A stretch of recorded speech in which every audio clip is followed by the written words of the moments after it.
దావీదు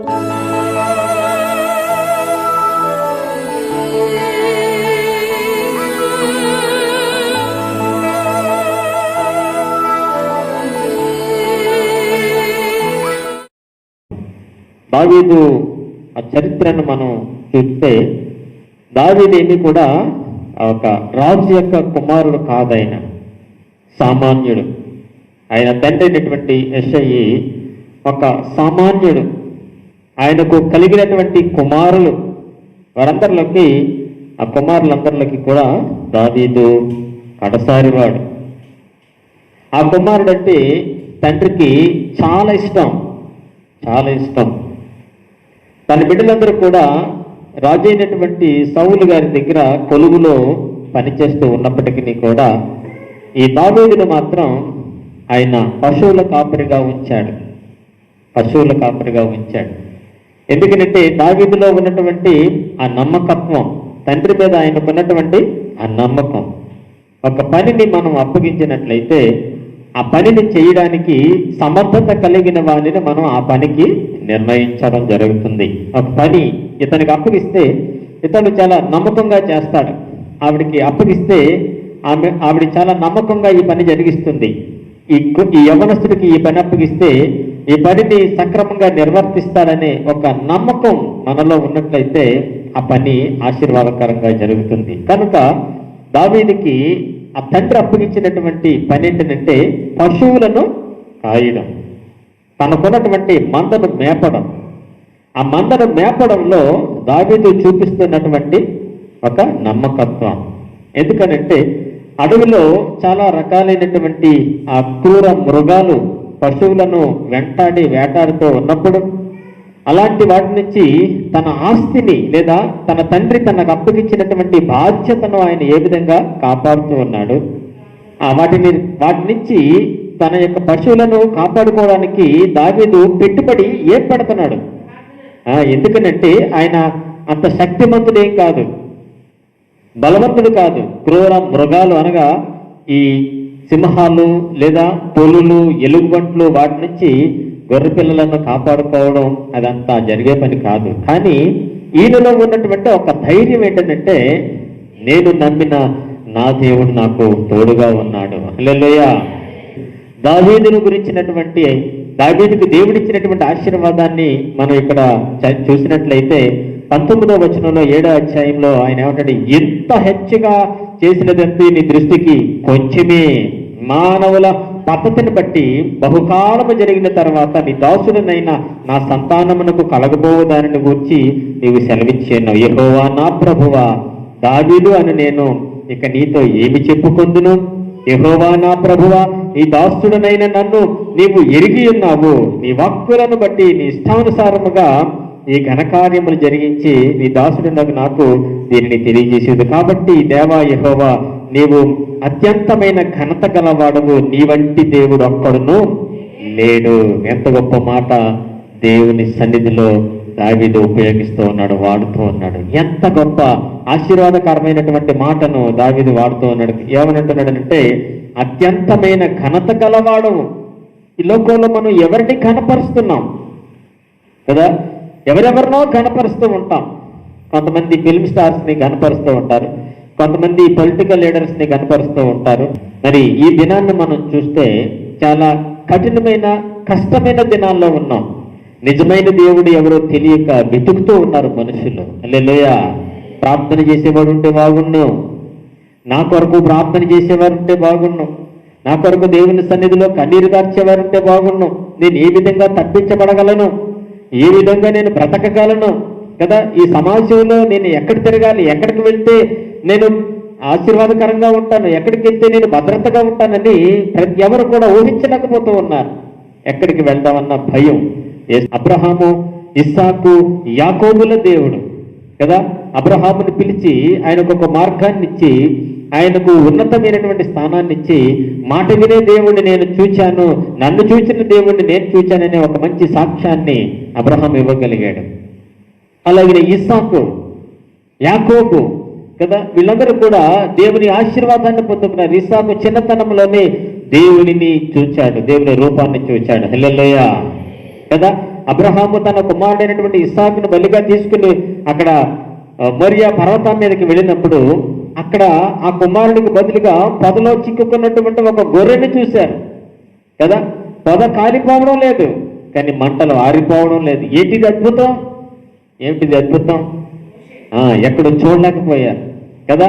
కనుక దేవుని ఆశీర్వాదాన్ని మనం చూడాలి అని అంటే దేవుని యొక్క ఆ ప్రేమలో మనం ఎదుగుతూ ఉండాలి. ఒక రాత్రి అంతా ప్రార్థన చేసినప్పుడు యాకోబు దేవుని ఆశీర్వాదాన్ని పొందుకున్నాడు కదా. నీవు నన్ను ఆశీర్వదిస్తేనే కానీ నేను నిన్ను విడిచిపెట్టను, నేను వదలను అని ఒక నరుడు దేవుడితో మాట్లాడుతూ ఉన్నప్పుడు ఆయన మాటలు విన్న దేవుడు అలాగే చూద్దాం కదా, అలాగే చూద్దాం. నీకు కావలసింది ఇస్తాను, నేను నువ్వేది అడుగుతావో అది ఇస్తానని దేవుడు ఆ రోజు యాకోబుతో మాట్లాడినటువంటి దేవుడు దావీదుతో మాట్లాడుతూ ఉన్నాడు. ఏమంటున్నాడంటే 18వ వచనంలో, దావీదు రాజు లోపల ప్రవేశించి యెహోవా సన్నిధిని కూర్చుండి. హల్లెలూయా. ఇప్పుడు మనం కూర్చున్న ఈ స్థలం కూడా దేవుని యొక్క సన్నిధి. దావీదు దేవుని సన్నిధిలోనికి ప్రవేశించి ఆయన ఆశీర్వాదకరమైనటువంటి మందిరంలోనికి ప్రవేశించి మాటలు పలుకుతూ ఉన్నాడు. ప్రార్థనగా ఏమంటున్నాడంటే, ఇలాగున మనవి చేశాను, నా ప్రభువా యెహోవా, ఇంతగా నీవు నన్ను హెచ్చించుటకు నేనెంతటి వాడను? నాకున్న క్వాలిటీ ఏంటి? నాకున్న క్వాలిఫికేషన్ ఏంటి? నాకున్న అర్హత ఏంటి? ఈ సమాజంలో అందరిలాగే నేను తిరుగుతూ ఉన్నాను, అందరిలాగే నేను తింటూ ఉన్నాను, అందరిలాగే నేను కూడా పనులు చేస్తూ ఉన్నాను. కానీ నీవు నన్ను ఇంతగా హెచ్చించడానికి కావలసినటువంటి కారణం ఏంటి? ఇంతగా నన్ను హెచ్చించడానికి నా కుటుంబము ఏ పాటిది?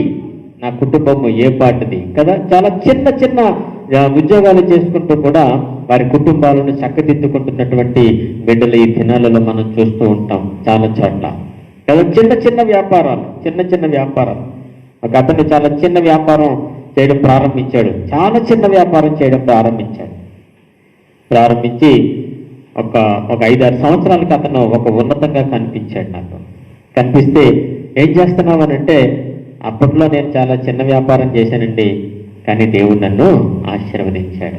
హల్లెలూయా. ఎందుకు దేవుడు అతనిని అంతగా హెచ్చించాడు అని అంటే, అతనిలో ఉన్నటువంటి శ్రద్ధ, నమ్మకం. ఒక చిన్న పని చేయడానికి, అతని కుటుంబాన్ని నడిపించుకోవడానికి అతను పడిన వేదన ప్రతి పనిలోనూ నడుస్తూ ఉన్నప్పుడు, పని చేస్తూ ఉన్నప్పుడు అతను ఆలోచించాడు, నేను ఏ విధంగా నా దేవుణ్ణి లేదా నమ్మకమైనటువంటి నా జీవితాన్ని దేవుని కొరకు ప్రతిష్ఠించాలి.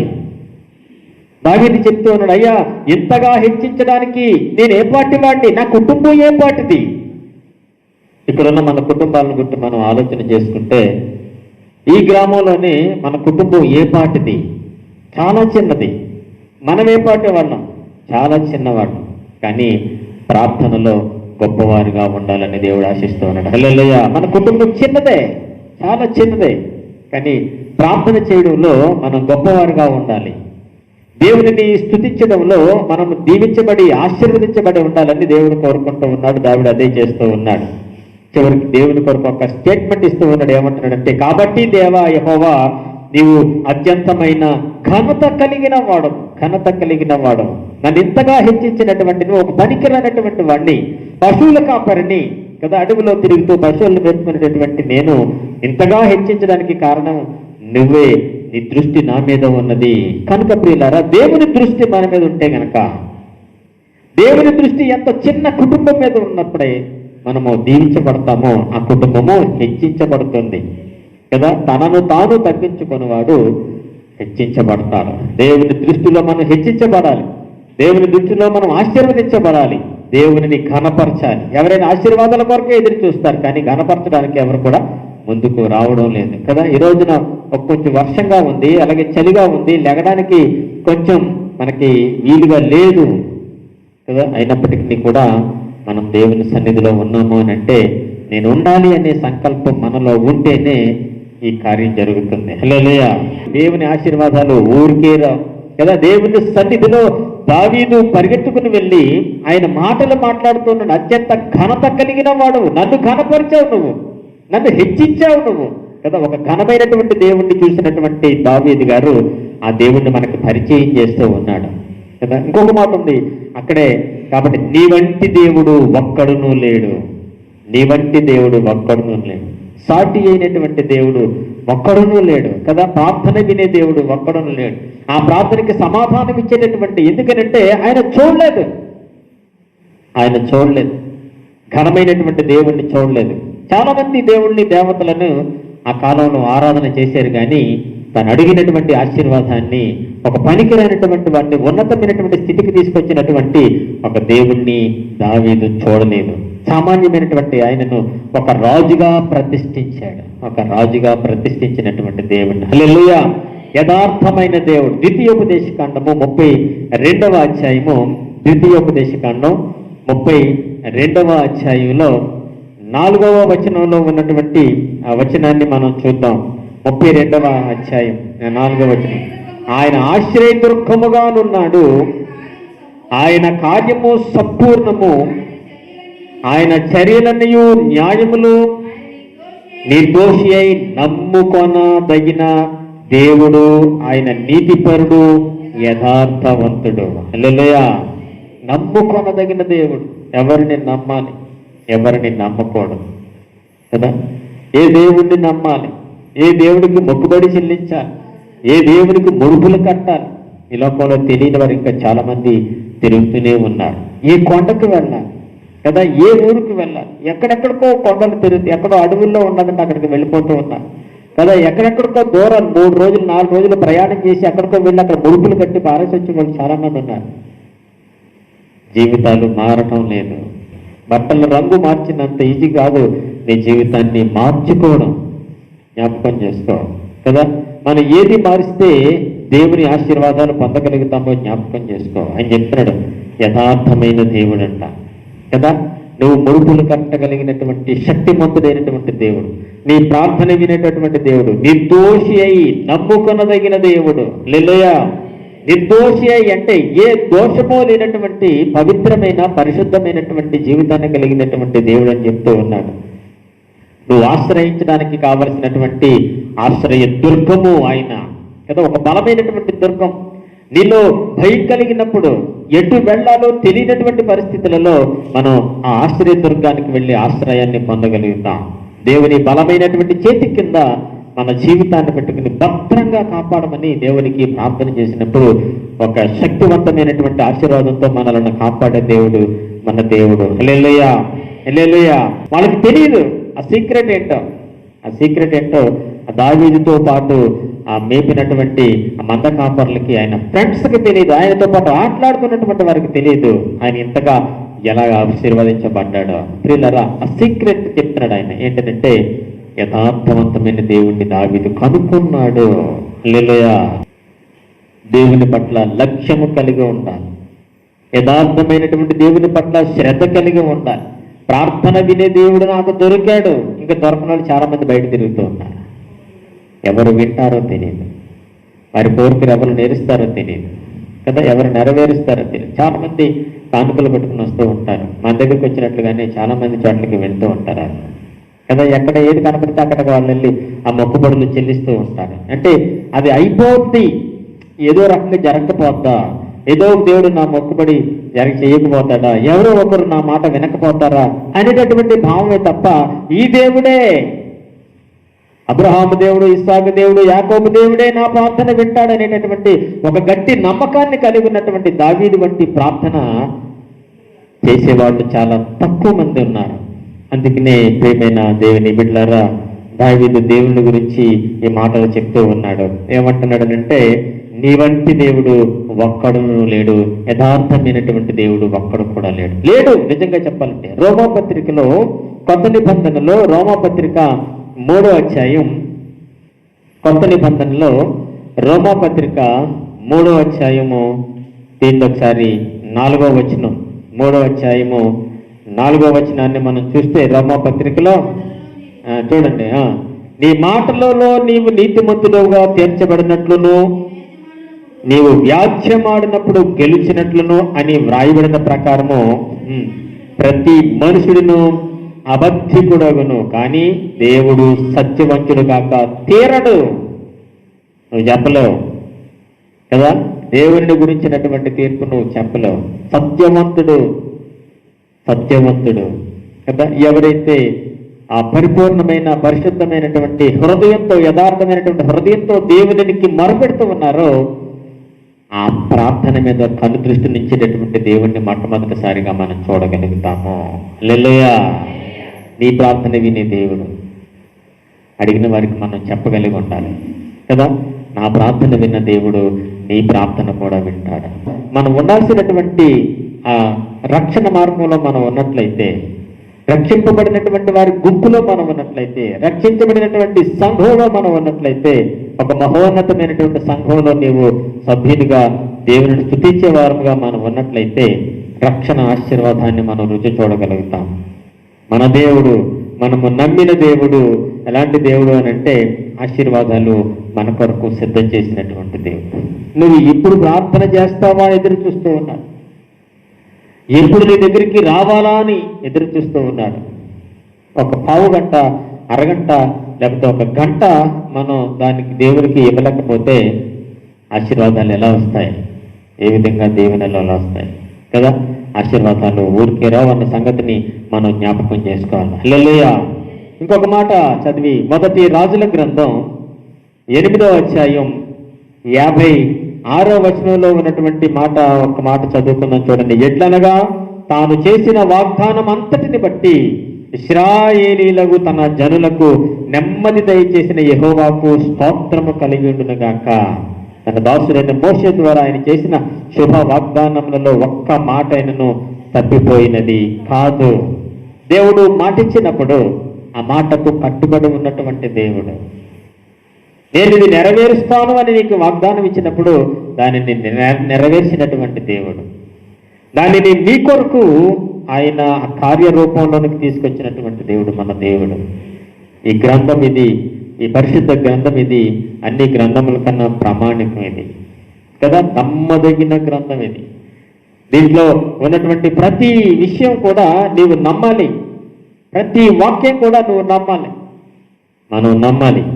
కనుక ఈ రాజుల గ్రంథంలో ఆ మాట మనం చదువుకున్నాం 8వ అధ్యాయం 56వ వచనంలో. ఎందుకనంటే దావీదు కుమారుడైనటువంటి సొలొమోను మాటలు ఇవి. తండ్రి మాటలు మనం చూసాం, ఇందాక. ఇప్పుడు తన కుమారుడి మాటలు అంటే ఆ తండ్రి తన కుమారుని ఏ విధంగా దేవుని యందు భయభక్తుల్లో పెంచుతున్నాడు. తండ్రిని వెంబడించే కుమారుడిగా నీ బిడ్డను, తల్లిని వెంబడించే కుమార్తెగా నీ బిడ్డలను సిద్ధం చేయగలుగుతున్నావా? దేవుని యొక్క ఆశీర్వాదాన్ని మనం పొందగలుగుతాం. దేవుడి మాటలను దీవించును గాక. ఆమేన్. ప్రార్థన చేసుకుందాం. ప్రేమ కలిగిన మా తండ్రి, పరిశుద్ధుడా, నీ పరిశుద్ధ పాదములకు స్తుతి చెల్లిస్తూ ఉన్నాము ప్రభా. ఈ తెల్లవారుజామున ప్రభా, ఈ విశ్రాంతి దినపు ఆరాధన నీ సన్నిధిలో స్తుతించే అవకాశాన్ని మీరు మాకు ఇచ్చారు. నిన్ను గణపరిచే అవకాశాన్ని మీరు మాకు ఇచ్చినందుకు వందనాలు. నీ కృప ఆశీర్వాదాలు మా మీద, మా బిడ్డల మీద, మా కుటుంబాల మీద అనుగ్రహించి దీవించి కాపాడి కృప చూపించినందుకు నీకే స్తుతులు స్తోత్రములు చెల్లిస్తూ ఉన్నాం. ఫలింప చేయండి, మా ప్రార్థనను అంగీకరించండి, మా కుటుంబాలను దీవించండి. నమ్మకమైన దేవుణ్ణి నేను చూడాలి. నమ్మకమైనటువంటి దేవుణ్ణి ప్రభా నేను వెతికి ఆ దేవుని యొక్క ఆశీర్వాదాలు పొందుకోవాలి. యథార్థమైనటువంటి దేవుణ్ణి నేను చూడాలి. యథార్థమైనటువంటి దేవుని వెతకాలి. వెతికి ఆ దేవుని యొక్క ఆశీర్వాదాన్ని నేను పొందుకోవాలి. ఈ లోకంలో చాలా మంది ప్రభా స్థిరమైనటువంటి నమ్మకం లేని వారు ఎక్కడెక్కడికో వెతుకుతూ ఉన్నారు. కానీ నేనైతే నమ్మకమైన దేవుణ్ణి నేను కనుక్కున్నాను అనేటటువంటి ఆశీర్వాదాన్ని పొందుకోవడానికి సహాయం చేసినందుకు వందనాలు ప్రభా. మాకు తెలియకుండా ఇంకా ఎవరైనా ఎక్కడైనా ఈ వ్యాధిని బారిన పడి నా కొరకు ఎవరైనా ప్రార్థన చేస్తే బాగుందని ప్రభా వేదన పడిపోతూ ఉంటే అలాంటి బిడ్డల కొరకు ప్రార్థన చేస్తూ ఉన్నాము ప్రభా. మరి కష్టపడి పని చేయడానికి ఎక్కడెక్కడికో పనులకు వెళ్తూ ఉన్నారు, సహాయం చేయండి. ఈ భార్యల ప్రార్థన భర్తల చుట్టూ కంచిగా వేయండి. తల్లుల ప్రార్థన బిడ్డల చుట్టూ కంచిగా వేయండి. తండ్రుల ప్రార్థన కుటుంబం చుట్టూ కంచిగా వేయండి. మీరే సహాయం చేయమని అడుగుతూ ఉన్నాము. దీవెనకరంగా ఆశీర్వాదకరంగా ఉంచండి ప్రభా. ఈ సమయంలో మాకు తెలియని వారి కొరకు, ఈ ప్రార్థనలో పాలు పంచుకోలేకపోయినటువంటి వారి కొరకు ప్రభా, ఈ ఆరాధనలో లేని వారి కొరకు మేము ప్రార్థన చేస్తూ ఉండగా నీ మహిమను, ఘనతను, ప్రభావమును బిడ్డలకు అనుగ్రహించి దీవించి సంరక్షించి కాపాడి కృప చూపించి మీరే తోడేంటి సంరక్షించి కాపాడమని ప్రార్థన చేస్తూ ఉన్నాం. మరలా తిరిగి పరిస్థితులన్నీ కూడా చక్కపరిచి మామూలు జనజీవితంలోనికి మమ్మల్ని ప్రవేశపెట్టి ఆ వైరస్ ఎక్కడి నుంచి వచ్చిందో ప్రభావ దాన్ని అక్కడికే మరలా తిరిగి తోసేసి మమ్మల్ని దీవునికరంగా ఉంచి నశింపచేసి బిడ్డలందరినీ కూడా ఆశీర్వదించమని, ఆ వైరస్ని పూర్తిగా నశింపచేయమని, నీ ఘనమైనటువంటి కార్యాలతో ప్రభుని అద్భుతమైనటువంటి కార్యాలతో జీవింపు చేయమని ఆశీర్వదించమని యేసుక్రీస్తు నామములో ఈ ప్రార్థన మీకు సమర్పించి వేడుకుంటూ ఉన్నాం తండ్రి. ఆమేన్.